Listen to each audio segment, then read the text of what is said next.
Welcome to Lay of the Brand, a podcast where we sit down with the experts on the latest innovations in marketing, creative, and PR, and the way all these disciplines are revolutionizing how the tech industry communicates and sells to the world.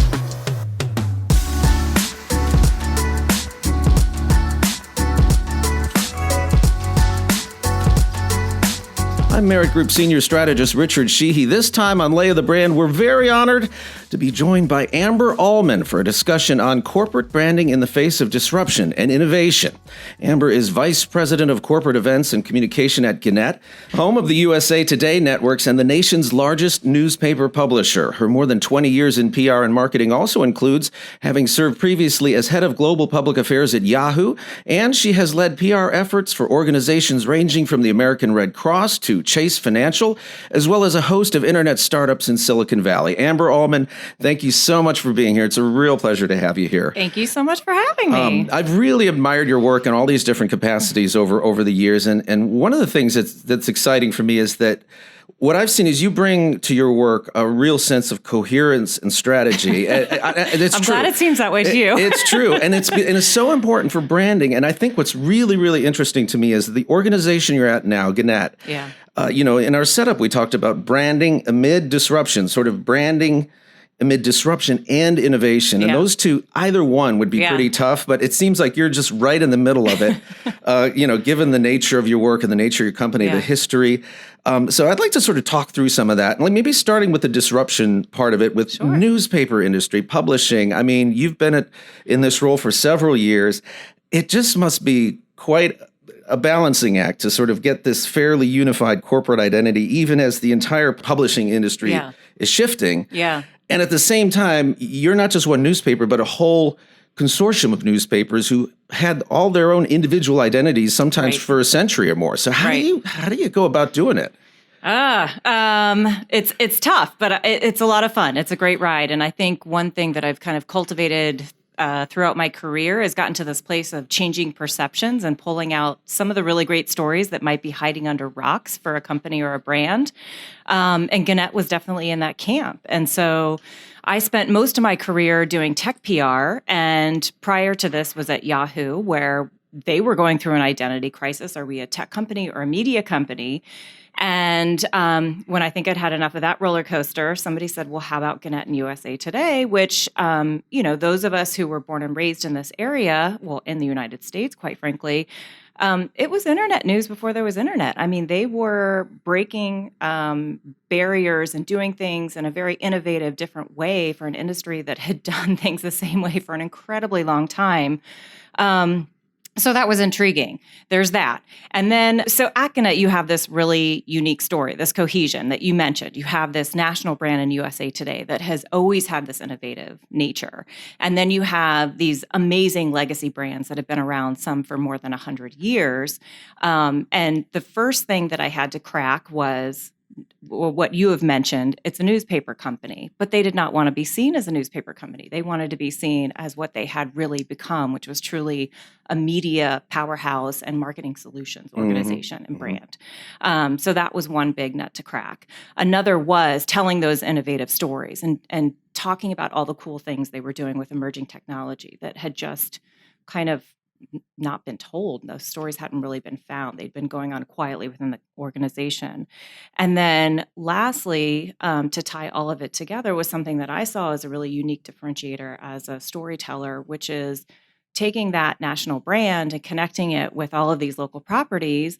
And as a business, we all kind of together had decided, wow, this is something really unique. And this could become a network and a differentiator that most other publishing assets out there didn't have. I like what you say there, a national brand, local properties. Yeah.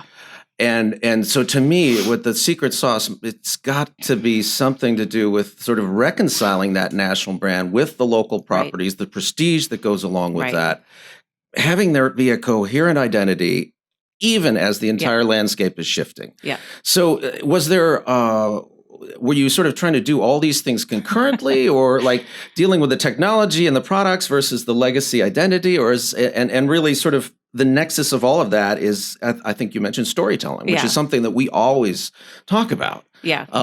So how did you integrate and synthesize all these different things? Yeah. So for me as a PR practitioner, I see the uniqueness in what you can tell, right? And right away you have this unique attribute in this network. And you're absolutely right. It's pulling together the innovation of where USA Today started and the uniqueness of this brand and what they had to offer and how they did news making and distribution in a very different way. And then it's being able to have these amazing legacy brands that are so tied to core journalism and, take pride in doing that job in all the right ways. Mm-hmm. And so marrying the two of those, it's amazing that we continue to tout and our journalists continue to strive for the utmost of, doing journalism in all the right ways. Being the place of storytelling, information gathering and distribution, empowering and activating communities. So that's huge. And you get to marry that with a really cool brand that started and was created out of innovation. So it's like, wait a minute, don't forget about that part. And then you go and you start to look around the company and you find these cool stories about, we were the first brand to do storytelling in virtual reality. And then you quickly have to decide, well, wait a minute, we can't rest our laurels there. What's next? Augmented reality. So, you find all these really cool emerging technology stories that are going on and you tell them. And then, oh, by the way, as you well know, you can't just talk to yourself. So for a long time, the company was very used to telling their story to reporters and outlets that only covered their industry. And I came in and having this tech background, I quickly was able to say, well, wait a minute, let's expand the network here. If we've got these emerging technology stories and these cool things happening in the digital landscape, let's go talk to tech publications and, consumer gadget pubs. Mm-hmm. If we've got this whole side of marketing solutions and we're doing really creative things there for brands and find ways to advertise on our cool playground, let's go tell stories to Advertising Week and marketing publications and all kinds of outlets on that front. So I would imagine that so much, a lot of the subjects that we deal here on the podcast, a lot of times corporate culture becomes a very important vector for actually making it happen. Yeah, because you can have finance, you can have strategy, you can have infrastructure, but at the end of the day, you really have to have not just that identity permeating out to the, your targets and partners and potential customers, but it's got to resonate internally throughout the organization. Right. How do you, speaking of the pride and the history, and how do you sort of leverage that legacy identity and pride in a way that sort of serves that large, like the cohesion across the corporate culture? Sort of talk through that. Well, a handful of years ago, we did split our company into two parts, and one went off, and they were the local broadcast assets. And then, again, me being a storyteller, I saw the cool cohesion and story opportunity behind this network. So, what does this network create? That's our main product. It's journalism. It's news. And so, I think instantly you have this connection to the pride and the people and the talent that are creating this product for their consumers, right? And then you got to marry it with the other side of the business. What is the part that hopefully is keeping the lights on and keeping paychecks coming? And that is the marketing solution side and allowing brands to have a really cool place to come. So there has to be a connection there with, taking pride and, wow, we've got some amazing journalists and we win Pulitzer Prizes and all kinds of awards every year. And that's really important because it keeps the eyeballs coming and it keeps our consumers engaged. And if we've got lots of eyeballs that are engaged in our product, then that helps brands naturally come and say, wow, this is the place that we want to tap into your audience. Yeah. So let's talk about the technology side of it now. How do you sort of on an ongoing basis infuse technology and innovation, not only in what you do, but in how, I think we talked about external audiences, but also, again, these internal audiences, maybe there's newspaper vets who's, some of these new technologies may be a little different or new. Yeah. How do you sort of infuse the technology part into the equation? I think internally, yes, it's getting legacy folks excited about, like if all you're concerned about and prioritizing is a print platform, well, you're going to be challenged and you're probably going to be out of a job. So that's one way to convince folks really quickly to come on board. We'll see you at the museum lobby somewhere. That's right. That's right. So that's a pretty convincing factor to get them moving along and forward looking. And then, our company, and I don't take great credit in this, but I love to tell this story, of course, our company has done an amazing job of creating mentorships and programs where, if you have some, amazing up-and-comers that are super savvy with social media, or they're super savvy with storytelling in an emerging technology like augmented reality, well, then let's hold workshops and let's spread the wealth a little bit and get more people excited about that. And you'd be really surprised, this old dog, new tricks thing. Like, we've got a lot of folks who are legacy reporters who it's mind-blowing to see them go from just one platform to just incredibly thriving across all kinds of platforms and thinking about new ways that, an originator might not have thought about. So let's talk about the new ways and maybe innovating something new. And I like the fact that, you've advised lots of different startups, and, there's all sorts of risks to a startup, but one of the benefits is that you're usually operating maybe at a scale where you can implement quickly. You can sort of pilot something. Whereas at Gannett, we're talking about a very large organization, and there's issues of scalability.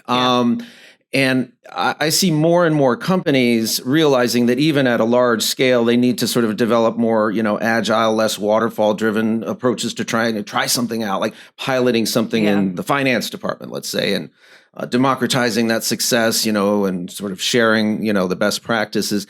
So, against that backdrop, when you think of a new kind of technology, or maybe a new channel, or a new way to use a channel, how do you think through maybe where to pilot something, maybe who to start with, maybe what kind of internal partners might be most receptive? Maybe there's even an example, or just even in general, how do you go about working in some new innovation and then trying to sort of spread that throughout the organization?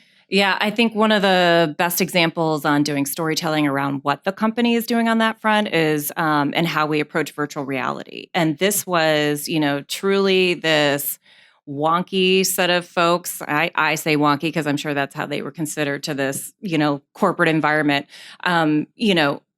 Sitting in a corner trying to figure this out and knowing that this was something really cool, and having all different kinds of mindsets come. It wasn't just folks who were legacy journalists, but you've got some amazing tech folks. I take great pride in saying, it was the cool things that we were doing brought somebody who had had a lifelong dream of working at Lucas and chose our company over Lucas because he saw the cool things that we were doing on emerging tech.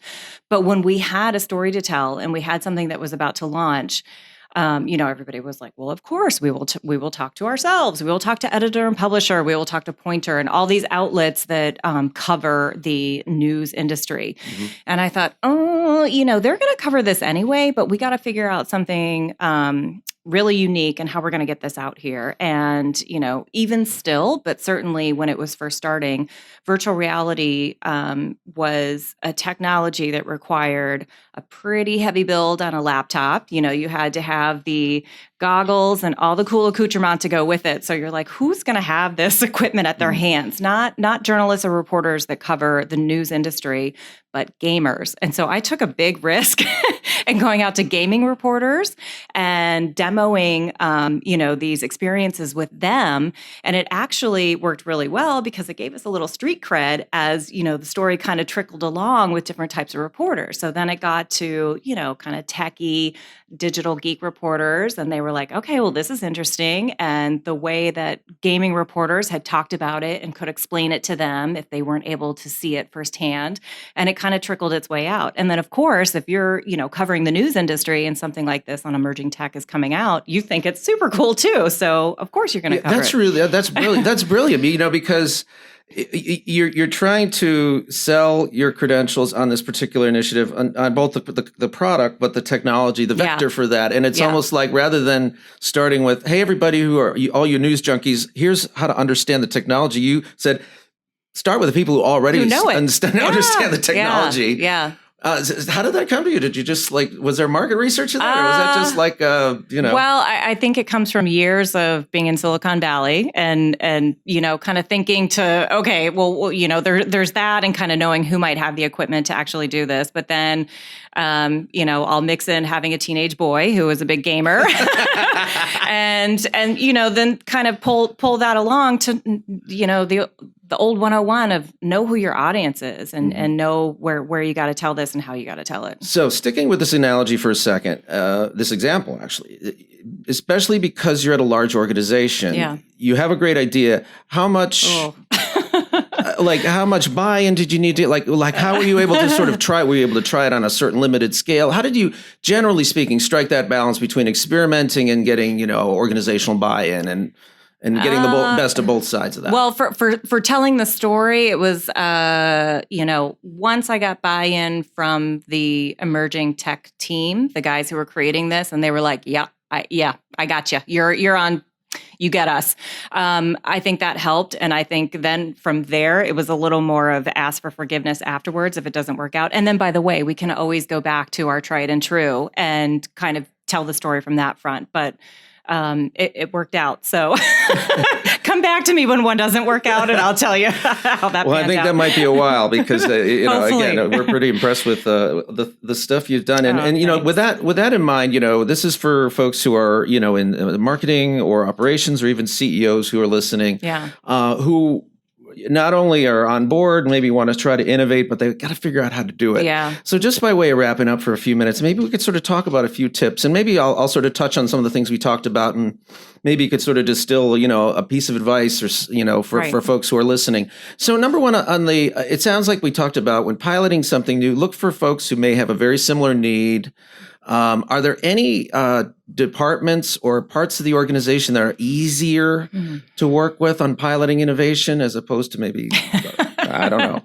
I think the easy answer is the guys who are innovating are usually very happy to have your help in promoting the work they do. And I have found that is absolutely the case. And they are thrilled when they get a PR practitioner or storyteller who understands or is at least willing to understand. So that certainly helps. And then, I think when it gets to an executive level, it helps immensely that, across the board, our executive team had decided we're in on this. This is going to help be a differentiator, and we're going for it. And we can be a front runner here, and we can do it in a way that really legitimizes it across the industry, because we thankfully do have that A+ journalism standard.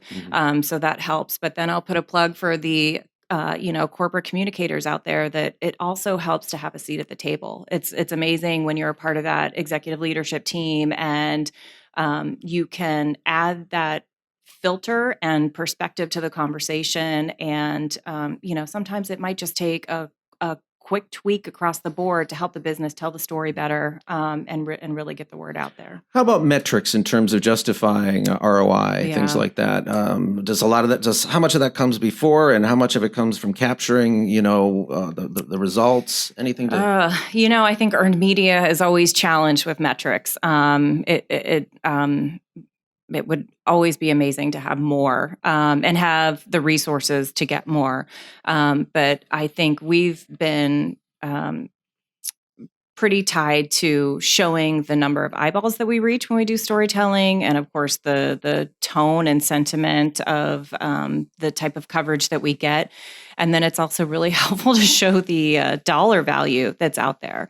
And then we do a lot of recap around share of voice. You always get, our competitor over here is doing so much better on telling their innovation story, or the competitor over here. So it's always great to be able to say, let me show you a pie chart where we're actually miles ahead of both of those guys. So, it gives you a little bit of credibility in a discipline that sometimes can be a little gray area.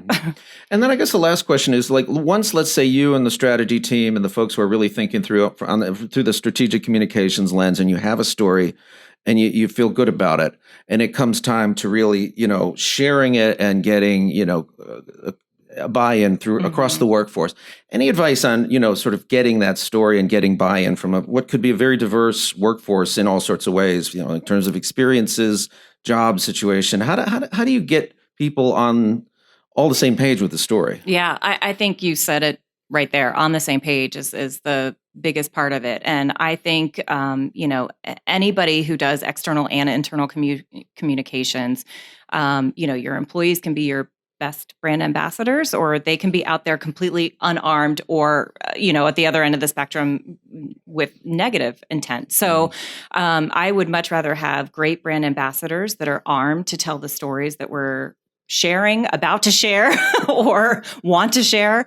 So I think it's great to have vehicles to just as quickly as you're sharing something with the outside world, make sure it's also news to, your employees are one of your biggest, proudest audiences. So let them in on the excitement. Make sure you're sharing it with them too. Yeah. And we have the added challenge that we are a news organization, and journalists are quite savvy with that kind of stuff. So we have to be very careful in the parallel and timing of things. But absolutely, give them the tools to share the message as well. All right. Well, Amber Allman, thanks so much for being here. It's been a real pleasure talking to you.